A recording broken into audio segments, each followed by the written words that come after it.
We were both, he and I, sort of, without knowing this, little thieves, really, because he stole this food from his own mouth and his wife's mouth without her knowing.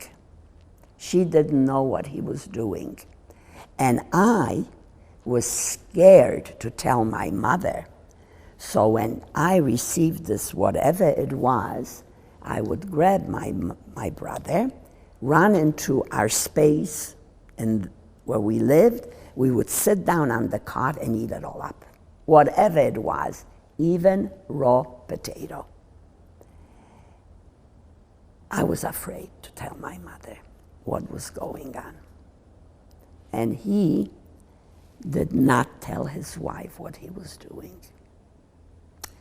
You know why? He was also afraid of her reaction because she was a devout Catholic woman. She went to church twice a day for Mass, 3 times on Sunday. She came from outside Łódź, from a farm originally. She never met a Jew in her life. To her, a Jew was like the devil.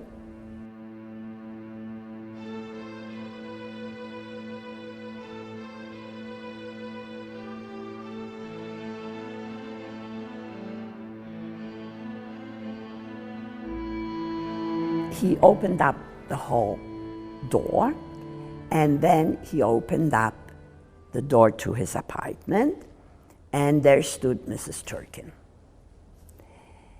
And she, you know, she and I resembled each other so much. I mean, when you see even pictures of her, she was a little taller than him, but she was blonde, blue-eyed, a round little face, very pretty woman. And she just stood there, and it was obvious that she was angry at him because he was gone all this time, but she kept looking at me, and then, of course, she spoke Polish, and I understood every word, and she said to him, this is a girl from the ghetto, huh? And he said, yes. The next thing she said is she looked at me and she said, how could this beautiful little girl kill Jesus? And that's when she bowed her head and she said, bring her in. And she starts feeding, she's cutting bread up, giving me 2 slices of bread and a glass of like a tea, and margarine on the bread, and sprinkles that with sugar, and then she asked me, do I want more? And I said yes, and I'm sitting there, and she's not talking to him, and he's not talking to her, and after I'm finished eating, he says, and still not a word, and he says, we have to go. And she was shocked. She thought that I was to stay already. That's how, you see, the religious differences, it's what she was taught was, it just all disappeared.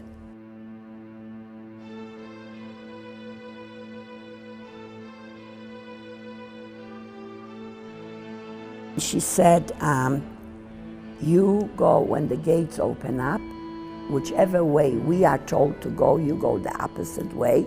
Don't look back. You'll meet Mr. Turkin. He will be looking for you. And when we are resettled, he will bring you back to me. She didn't kiss me goodbye. She asked me not to look back, not to wave, not to do anything, just walk. And you know, I was told something, so I did it. And that's exactly what I did. And she was holding my brother's hand. And it was, the sun was shining, it was extremely hot already. And that was the last time I saw them, my mother and my brother. They were taken to Sosnowce, walking.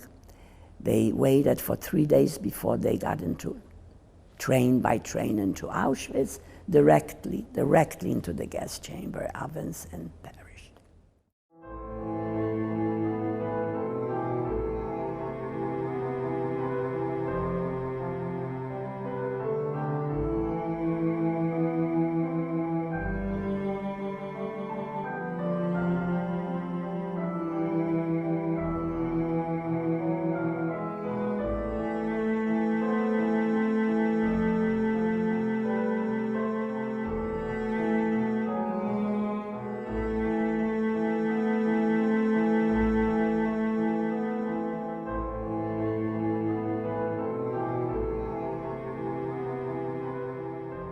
I work in a factory 10 hours a day, 6 days a week.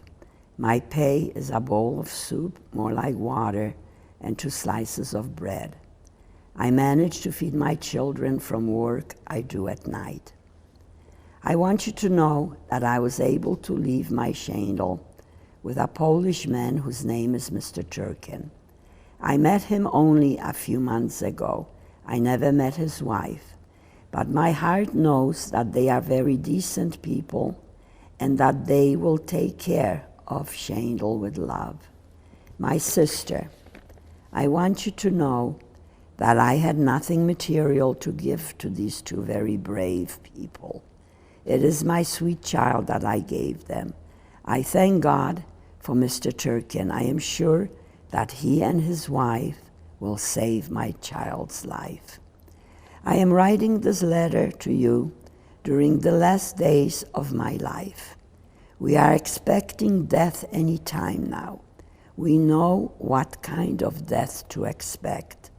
The end is bitter and tragic. My dearest sister, I see the angel of death before me. I don't believe that even a miracle could help us now. My little son Wowek and I are the last sacrificial victims.